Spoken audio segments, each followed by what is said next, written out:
Police भरती करणार आहे सरकारचा मोठा निर्णय हो आज झाले ना, आज 6 म्हणजे नेहमीचे 3 विषय सोडून म्हणजे जे काही पावसाच्या संदर्भामधलं परिस्थिती असते, हवामानाच्या संदर्भातली परिस्थिती असते, कृषी क्षेत्राची एकंदरीत परिस्थिती, ह्या सगळ्याचा आढावा घेऊन पुढं 8-1 दिवसामध्ये पावसाचं चित्र राहणार आहे.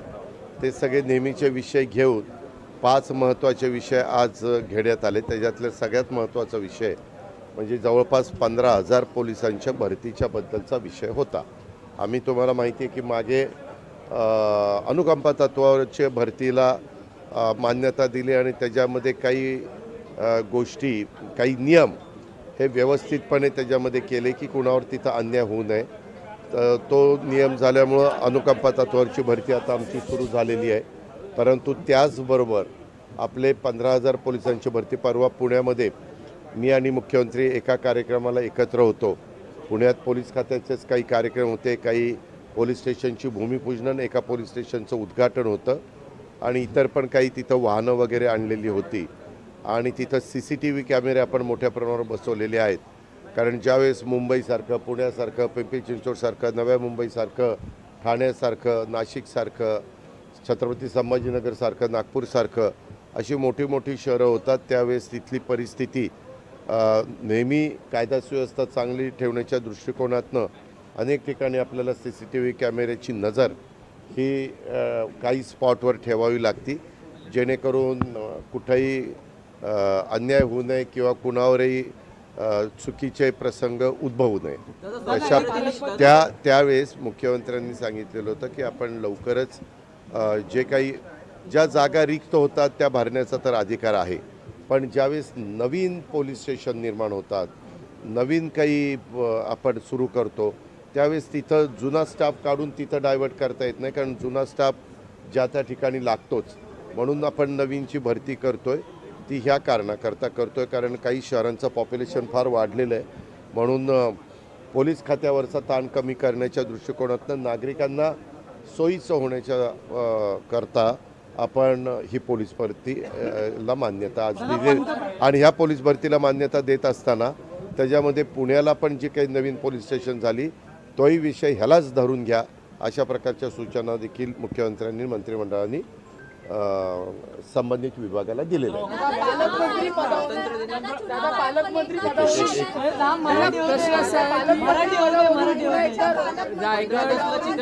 तुम्ही मला नीट प्रश्न विचारा, नाही तर मी निघून जाईल परत.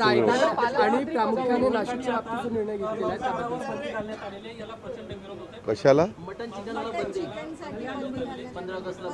कुठे हे मी पण ती बातमी TV लाच बघितली की काही लोकांनी असं सांगितलं की तिथं बंदी घातली तर ज्यांनी बंदी घातली त्यांच्या ऑफिससमोर जाऊन आम्ही ते विक्रीची व्यवस्था करणार. आता खरं तर ज्यावेळेस श्रद्धेचा प्रश्न असतो त्यावेळेस अशा प्रकारची बंदी घातली जाते. उदाहरणार्थ आषाढी एकादशी असेल, महाशिवरात्र असेल, महावीर जयंती असेल, अशा काही महत्त्वाच्या दिवस असतात त्यावेळेस. आता स्वातंत्र्य दिन हा देशाला स्वातंत्र्य मिळून 78 वर्ष होत आहेत. आपल्या देशामध्ये, आपल्या राज्यामध्ये काही जण शाकाहारी आहेत, काही जण मांसाहारी आहेत. आता तुम्ही जर कोकणात गेला तर कोकणात साधी भाजी करताना पण तिथं सोळे, सुकट, बोंबील असलं काही काही त्याच्यामध्ये घालतात, तो त्यांचा आहार आहे. म्हणजे जरी काही जण त्यांना मांसाहारी म्हणत असले तर तो पिढ्यानपिढ्या वर्षानुवर्ष जसं समुद्र आणि पृथ्वी अस्तित्वात आली तो त्यांचा आहार आहे. आणि त्याच्यामुळं त्यांचा आहार त्यांना घ्यायला अशी बंदी घालणं बरोबर नाही, उचित नाही. आणि महत्त्वाच्या शहरांच्यामध्ये तर अनेक जाती धर्माची लोकं राहत असतात आणि ही लोकं राहत असताना मी मगाशी जसं सांगितलं, भावनिक मुद्दा असेल तर एक वेळ त्या दिवसापुरती बंदी किंवा आणखी काही काळापुरती बंदी घातली तर लोक एक्सेप्ट करतात. परंतु तुम्ही आता महाराष्ट्र दिनाला, 26 जानेवारीला किंवा 15 ऑगस्टला अशी जर बंदी घालायला लागला तर उलट अवघडच आहे. म्हणजे ग्रामीण भागामध्ये तर ज्यावेळेस एखादा कार्यक्रम असतो त्यावेळेस बकरं कापतात आणि तो कार्यक्रम साजरा करतात किंवा जेवण घालतात, अशा पद्धतीचं चालतं. पण मी माहिती घेतो. पण माझं स्वतःचं मत असं आहे की लोकांच्या भावना देखील महत्त्वाच्या आहेत, परंतु भावनेचा आणि श्रद्धेचा विषय ज्यावेळेस येईल त्यावेळेस त्या विषयाकडं त्या अँगलने बघावं. परंतु देशाच्या स्वातंत्र्याच्या बाबतीमध्ये ज्यांच्या आता आदिवासी समाजामध्ये तुम्ही जर बघितलं तर त्यांचा मोठ्या प्रमाणावर आहार हा अशा बाबतीतला मांसाहाराचाच असतो. दादा, ज्या पंतप्रधान नरेंद्र मोदींनी साखर कारखान्यांना किंवा कारखान्यांना जीवनदान दिलं, मात्र अभिनंदनांच्या बॅनरमध्ये त्यांचे फोटो नाहीयेत, त्यामुळे अजित पवारांना जनाची नाही तर मनाची लाज वाटली पाहिजे असं राधाकृष्ण विखे पाटील म्हणतात. कुठल्या अभिनंदन? स्टेटमेंट केलं. साखर कारखानदारीला इथेनॉलला देऊन जीवनदान देण्याचं शेतकऱ्यांना आणि कारखानदारांना जर निर्णय कोणी घेतला असेल तर पंतप्रधान अमित शहाने घेतलाय.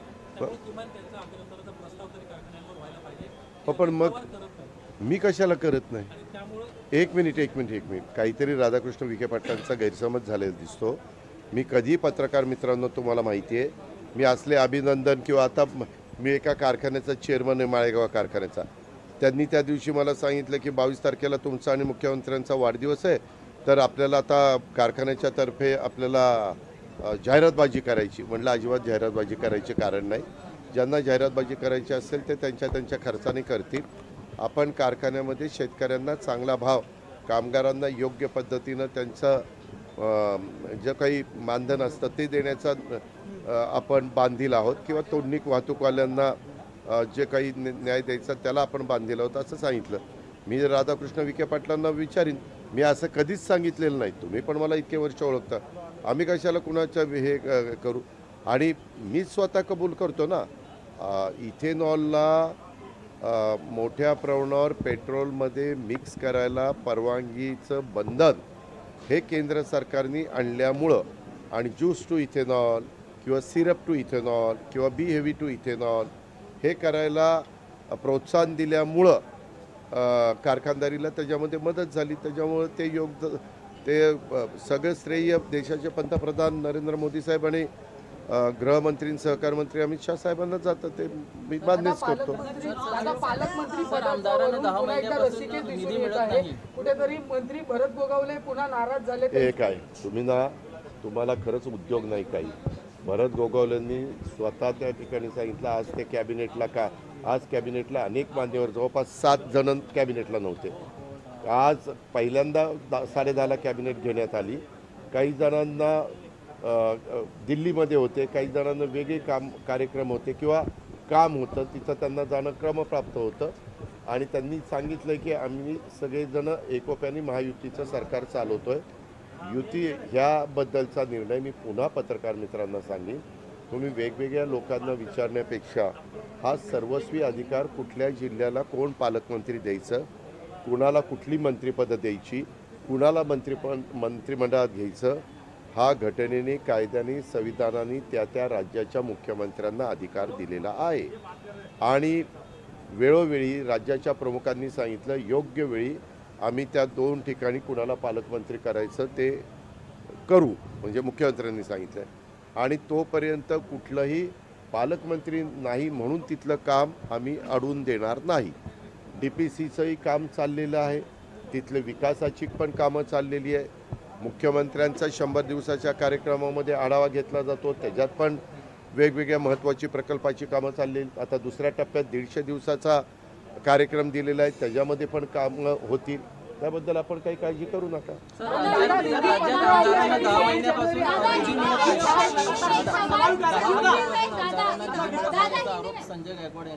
तुम्हाला एक माहिती आहे, त्याच्यानंतर आमच्या मंत्रिमंडळातले एक सहकारी परिवहन मंत्री प्रताप सरनाईक साहेब हे शिवसेनेचे आहेत.